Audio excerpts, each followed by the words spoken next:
Bismillahirrahmanirrahim.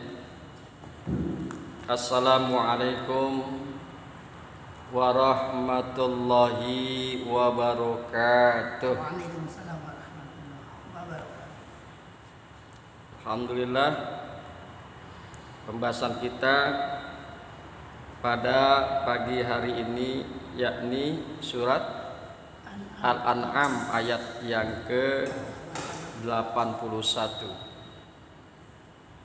di mana di dalam Al-An'am ayat yang ke-81 Allah kemukakan, A'udzu billahi minasyaitonir rajim, wa kaifa akhafu ma asyraktum. Bagaimana aku takut kepada apa yang kalian persekutukan.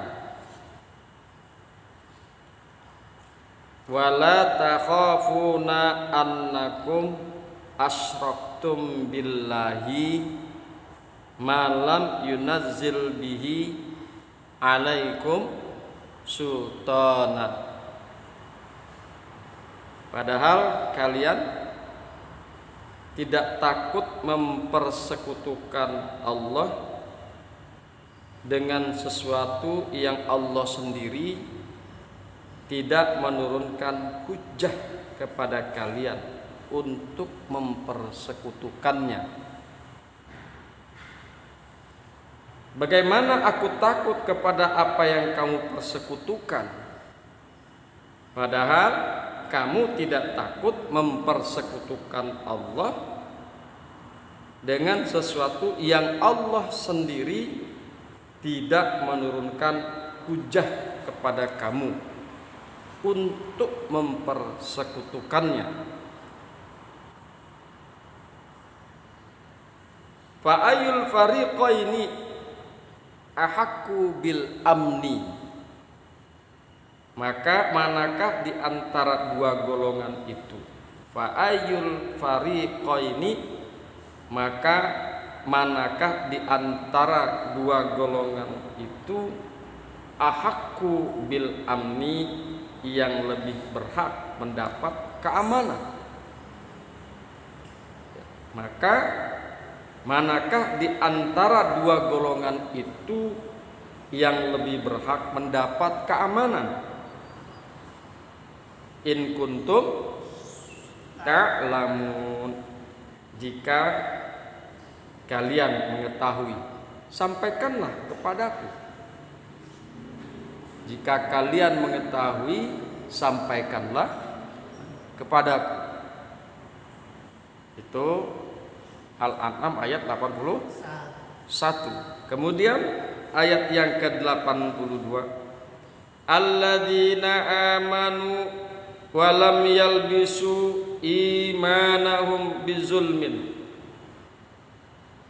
Orang-orang yang beriman walam yalbisu imanahum bizulmin, dan tidak mencampur adukkan iman mereka dengan kezaliman. Ulaika lahum al-amnu, mereka itulah orang-orang yang mendapat keamanan. Wahum muhtadun, dan mereka itu adalah orang-orang yang mendapat petunjuk. Hadirin yang berbahagia, hamba-hamba Allah yang mudah-mudahan selalu dirahmati oleh Allah Subhanahu wa taala, itulah kira-kira terjemahan daripada Al-An'am ayat yang ke-81 sampai dengan 82. Ini masih bercerita tentang Kanjeng Nabi Ibrahim alaihi salam. Masih bercerita tentang Kanjeng Nabi Ibrahim alaihi salam dengan kaumnya.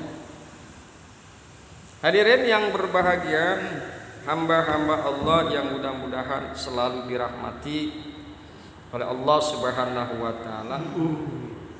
Kaum Nabi Ibrahim alaihissalam juga mengancam beliau dengan menyatakan, apakah ia tidak takut kepada sembahan-sembahan mereka? Kaum Nabi Ibrahim alaihissalam juga mengancam beliau dengan menyatakan, apakah ia tidak takut kepada sembahan-sembahan mereka jika beliau bersikeras menyembah Allah Subhanahu wa taala semata-mata? Apakah Ibrahim kagak takut dengan berhala-berhala? Hadirin yang berbahagia, hamba-hamba Allah yang mudah-mudahan selalu dirahmati oleh Allah Subhanahu wa taala. Memang ucapan ini, bahkan semua bantahan mereka kepada Nabi Ibrahim alaihissalam tidak diungkap secara tersurat dalam redaksi ayat ini. Enggak diungkapkan tuh. Semuanya tidak diungkapkan. Hal tersebut agaknya untuk mengisyaratkan bahwa ucapan dan bantahan mereka sangat tidak berarti, sehingga tidak wajar dicatat apalagi diabadikan dalam Al-Quran. Nggak perlu dicatat dan diabadikan di dalam Al-Quran. Hadirin yang berbahagia, hamba-hamba Allah yang mudah-mudahan selalu dirahmati oleh Allah Subhanahu wa taala, adanya ucapan dan ancaman yang dimaksud tersebut dipahami secara tersirat dari jawaban Nabi Ibrahim alaihi salam yang diabadikan oleh ayat-ayat Al-Quran. Ini jawaban Nabi Ibrahim alaihissalam. Di antaranya adalah wa kaifa akhafu ma asyraktum. Bagaimana aku takut kepada apa yang kamu persekutukan? Nabi Ibrahim kan diancam tuh oleh kaumnya. Wahai Ibrahim, jika engkau tidak mau menyembah dan beribadah kepada Tuhan-Tuhan kami, kepada berhala-berhala, kepada patung-patung, kepada bintang Venus, kemudian tidak juga mau beribadah kepada bulan dan matahari, apakah engkau tidak takut bahwa Tuhan-Tuhan kami akan mencelakakan engkau? Apakah kamu tidak takut bahwa Tuhan kami akan memberikan kemudaratan kepada engkau? Itu diancam tuh Kanjeng Nabi Ibrahim alaihissalam. Jawaban Kanjeng Nabi Ibrahim alaihissalam, wa kaifa akhafu ma asyraktum. Bagaimana mungkin aku takut kepada apa-apa yang kalian persekutukan? Bagaimana mungkin aku takut kepada berhala-berhala? Bagaimana mungkin aku takut kepada patung-patung? Bagaimana mungkin aku takut kepada bulan, bintang Venus dan matahari? Aku nggak takut. Demikian Kanjeng Nabi Ibrahim alaihi salam. Masih terus Kanjeng Nabi Ibrahim alaihissalam diancam dan dikecam oleh kaumnya. Nah, gini deh, kalau kata orang Betawi, gini deh. Sekarang lebih baik fa'ayul fariqaini ahaqqu bil amni, kata Kanjeng Nabi Ibrahim alaihi salam. Nah, ini adalah jawaban pungkasan jawaban dari Kanjeng Nabi Ibrahim alaihi salam. Debat sana, debat sini nggak kelar-kelar, ya. Dia terus masih mengancam Kanjeng Nabi Ibrahim alaihissalam. Maka Nabi Ibrahim mengemukakan fa'ayul fariqaini ahaqqu bil amni. Maka manakah di antara dua golongan itu yang lebih berhak mendapatkan keamanan? In kuntum ta'lamun, jika engkau mengetahui. Ya. Mana di antara kita yang lebih berhak untuk mendapatkan keamanan. Hadirin yang berbahagia, hamba-hamba Allah yang mudah-mudahan selalu dirahmati oleh Allah Subhanahu wa taala. Itulah sebagian daripada jawaban-jawaban Kanjeng Nabi Ibrahim alaihissalam terhadap kaumnya yang mengancam beliau. Hadirin yang berbahagia, hamba-hamba Allah yang mudah-mudahan selalu dirahmati oleh Allah Subhanahu wa taala. Kemudian marilah sama-sama kita coba lihat. Kita akan coba mengkaji tafsir Jalalain. A'udzu billahi minasy syaithanir rajim. Wa kaifa akhafu ma asyraktum. Bagaimana aku akan takut kepada berhala yang kamu persekutukan? Bagaimana aku takut dengan patung-patung yang kalian persekutukan? Bagaimana mungkin aku takut dengan rembulan, dengan bintang Venus, dengan matahari yang kalian persekutukan? Yang kalian persekutukan dengan Allah. Bagaimana aku mungkin bisa takut dengan berhala? Wahia, padahal berhala itu, padahal Tuhan-Tuhan kalian yang kalian sembah, la tadurru, tidak memberikan kemudaratan. Apa yang kalian sembah, apakah itu berhala-berhala, apakah itu patung-patung, bulan, bintang, Venus dan matahari, tidak bisa memberikan kemudaratan kepada orang lain. Lawang kepada dirinya sendiri dia tidak bisa memberikan kemudaratan, kan begitu? Apalagi kepada orang lain. Bahwa berhala dan patung-patung serta sembahan-sembahan kalian tidak akan bisa memberikan kemudaratan kepada orang lain. Nyamuk nemplok di hidungnya berhala cicing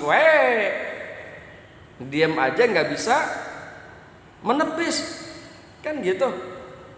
Ada lalat nempel di jidatnya berhala, nggak bisa berhala tersebut menepis lalat itu.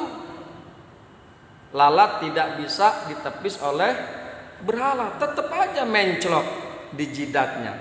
Dia tidak bisa bergerak, dia tidak bisa berkata-kata, itu berhala. Dia tidak bisa menggerakkan tangan dan kakinya. Jika demikian, bagaimana mungkin Tuhan-Tuhan yang kalian sembah yang berupa berhala bisa memudaratkan orang lain? Wala tanfa'u, dan tidak juga bisa memberikan manfaat. Patung-patung tidak bisa memberikan manfaat. Tidak bisa memberikan manfaat untuk dirinya. Tangannya, anggota badannya saja tidak bisa memberikan manfaat. Dia diam aja. Ada lalat dia diam, yang nemplok di badannya. Ada nyamuk yang nemplok di badannya, dia diam. Ada binatang-binatang yang nemplok di badan itu berhala, yang menempel pada itu berhala, dia tidak bisa menepis. Untuk dirinya saja si berhala tidak bisa memberikan manfaat, apalagi untuk orang lain. Bagaimana mungkin aku takut kepada berhala-berhala yang tidak bisa memberikan kemudaratan dan juga tidak bisa memberikan manfaat? Wala takhafuna antum minallahi, dan padahal juga kalian tidak takut kepada Allah. Kalian saja enggak takut kepada Allah. Annakum asyraktum billahi, bahwa kalian mempersekutukan Allah fil ibadati, di dalam ibadah. Kalian saja berlaku musyrik, kalian tidak takut. Padahal Allah maha memberikan kemudaratan dan maha memberikan kemanfaatan. Kepada Allah saja kalian tidak takut. Masa aku mesti takut kepada patung? Masa aku harus takut kepada berhala? Kan begitu logikanya. Kepada Allah saja kalian bersekutukan, kalian berlaku musyrik, mempersekutukan Allah dengan patung dan berhala. Kalian tidak takut kepada Allah. Maka aku lebih tidak takut kepada berhala dan patung-patung kalian. Wala takhafuna annakum asraktum ma lam yunazzil bihi alaikum sultanan. Dan kalian tidak takut mempersekutukan kepada Allah dengan apa-apa, dengan sembahan-sembahan yang Allah sendiri tidak menurunkannya atas kalian hujah. Allah tidak memberikan alasan, Allah tidak memberikan hujah, Allah tidak memberikan keterangan bahwa kalian harus menyembah berhala, bahwa kalian harus menyembah patung, harus menyembah bintang Venus, bulan dan matahari. Enggak ada tuh hujah yang Allah berikan, keterangan yang Allah berikan kepada kalian. Wa huwa al-qadiru ala kulli syai'in. Padahal Allah yang berkuasa atas segala sesuatu. Allah Maha berkuasa atas segala sesuatu. Allah bisa memberikan kemudaratan. Allah bisa menghancurkan berhala-berhala dan patung-patung. Allah juga bisa menghancurkan bulan, bintang Venus dan matahari. Kalian saja tidak takut kepada Allah. Masa aku harus takut kepada berhala kalian yang jelas-jelas tidak bisa memberikan kemudaratan dan juga tidak bisa memberikan manfaat. Kemudian dilanjutkan, fa'ayul fariqaini ahaqqu bil amni. Fa'ayul fariqaini ahaqqu bil amni. Maka jika demikian, maka manakah di antara dua golongan ini, dua golongan tersebut ahaqqu bil amni, yang lebih berhak mendapat keamanan? Ai annahnu am antum, kami atau kalian? Ya, kami atau kalian yang lebih berhak mendapatkan keamanan? Kami yang menyembah kepada Allah Subhanahu wa taala atau kalian yang menyembah berhala yang lebih berhak untuk mendapatkan keamanan? Kan gitu. Di sini digunakan an-nahnu. Dalam tafsir Jalalain digunakan an-nahnu am antum. Ya. Dia tidak menggunakan ana. Apresiasi dari Imam Jalaluddin adalah an-nahnu, kami. Artinya kami ini adalah aku, kata Ibrahim, dan orang-orang yang mengikuti jejak dan agamaku. Itu ya. Fa ayul fariqaini ahaqqu bil amni.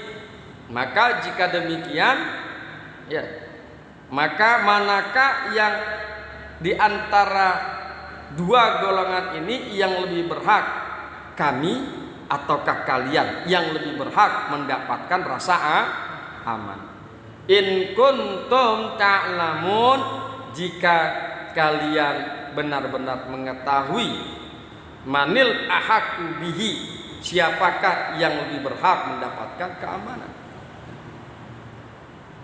Jika kalian memang mengetahui siapakah yang lebih berhak mendapatkan keamanan, maka kasih taulah aku, maka beritahukanlah aku.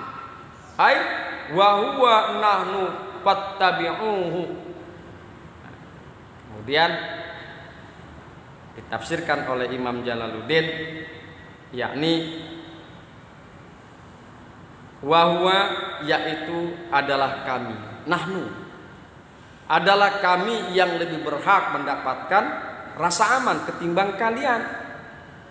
Kamilah yang lebih berhak mendapatkan keamanan, rasa aman ketimbang kalian. Karena Tuhan kami yaitu Allah Subhanahu wa taala sangat berkuasa atas segala sesuatu, maha berkuasa atas segala sesuatu, bisa memberikan kemudaratan kepada Tuhan kalian dan juga bisa memberikan kemudaratan kepada kalian. Dan juga Tuhanku yaitu Allah Subhanahu wa taala bisa dan dapat memberikan manfaat kepada siapa saja yang Dia kehendaki. Fattabi'uhu, maka ikutilah oleh kalian akan Allah, maka sembahlah Allah, maka beribadalah kepada Allah Subhanahu wa taala. Hadirin yang berbahagia, hamba-hamba Allah yang mudah-mudahan selalu dirahmati oleh Allah Subhanahu wa taala. Itulah kajian kita. Itulah kajian kita pada pagi hari ini berkaitan dengan Al-An'am ayat ke-81. Kemudian yang ayat 82-nya dikemukakan alladzina amanu, orang-orang yang beriman, walam yalbisu imanahum bizulmin, dan tidak mencampur adukan iman mereka dengan kezaliman. Ulaika lahum al-amnu, maka mereka itulah orang-orang yang mendapat keamanan. Wahum muhtadun, dan bermula mereka itulah adalah orang-orang yang dapat petunjuk. Hadirin yang berbahagia, hamba-hamba Allah yang mudah-mudahan selalu dirahmati oleh Allah Subhanahu wa taala, bahwa ayat yang ke-82 ini satu saat pernah membingungkan sementara sahabat Nabi. Jadi sahabat Nabi bingung dengan ayat Al-An'am ayat 82. Siapakah di antara kita, kata sahabat Nabi nih, siapakah di antara kita yang tidak melakukan kezaliman atas dirinya? Siapakah di antara kita yang tidak melakukan aniaya terhadap dirinya sendiri? Perhatikan kata-kata zalim. Semua di antara kita pernah melakukan perbuatan zalim, pernah melakukan perbuatan aniaya. Yakni siapakah yang tidak berdosa sehingga mencampurkan keimanannya dengan kezaliman? Jika demikian, kita semua dalam bahaya dan tidak memperoleh keamanan. Demikian lebih kurang ucapan mereka. Kemudian Nabi SAW menjelaskan bahwa makna ayat itu bukan maknanya seperti yang kalian duga.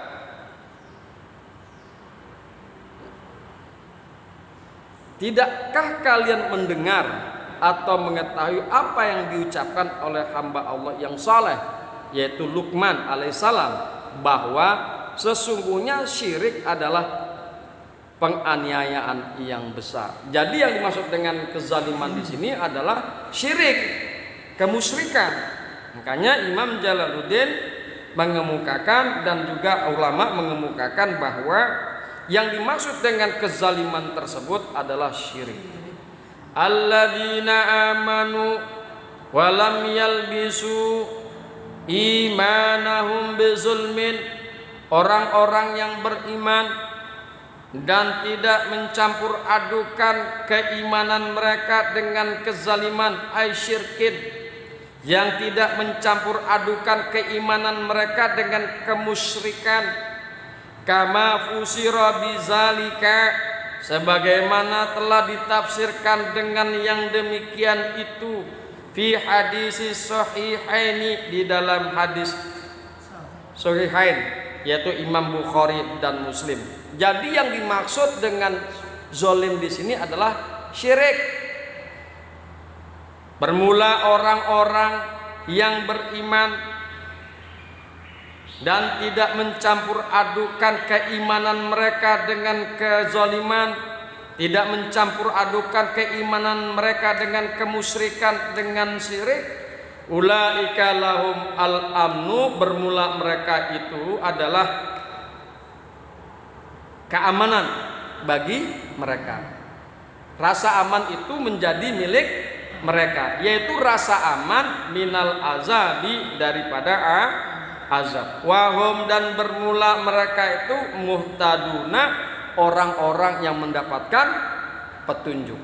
Orang-orang yang beriman, kemudian dia tidak mencampurkan keimanan mereka dengan kemusyrikan.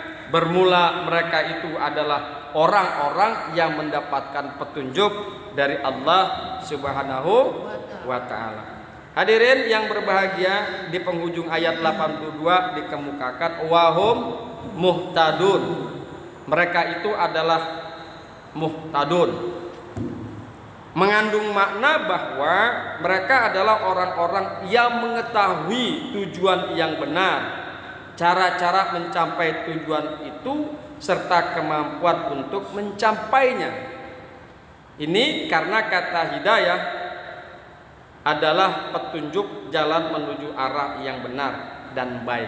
Kata hidayah biasanya tidak digunakan kecuali untuk sesuatu yang baik dan benar. Jadi mudah-mudahan kalian mendapatkan petunjuk sehingga kalian menjadi orang-orang yang beriman, orang-orang yang bertakwa. Jadi memang kata-kata hidayah hanya untuk tujuan-tujuan kepada yang baik dan benar. Tidak pernah bisa digunakan, tidak pernah digunakan kata-kata hidayah digunakan untuk perkara-perkara yang tidak baik, yang tidak benar. Mudah-mudahan kalian mendapatkan hidayah sehingga kalian bisa korupsi. Enggak pernah. Mudah-mudahan kalian mendapatkan hidayah sehingga kalian bisa menjadi kafir. Enggak pernah. Mudah-mudahan kalian mendapatkan hidayah kemudian kalian bisa menjadi musyrik, munafik. Enggak pernah. Jadi kata-kata hidayah itu umumnya digunakan untuk sesuatu yang baik ataupun yang benar. Contohnya, mudah-mudahan kalian mendapatkan hidayah sehingga kalian menjadi orang-orang yang bertakwa, yang beriman, yang sabar, yang saleh, dan lain sebagainya. Hadirin yang berbahagia, hamba-hamba Allah yang beriman, itulah Al-An'am ayat yang ke-81 dan yang ke-82. Mudah-mudahan apa yang kita kaji pada pagi hari ini bermanfaat.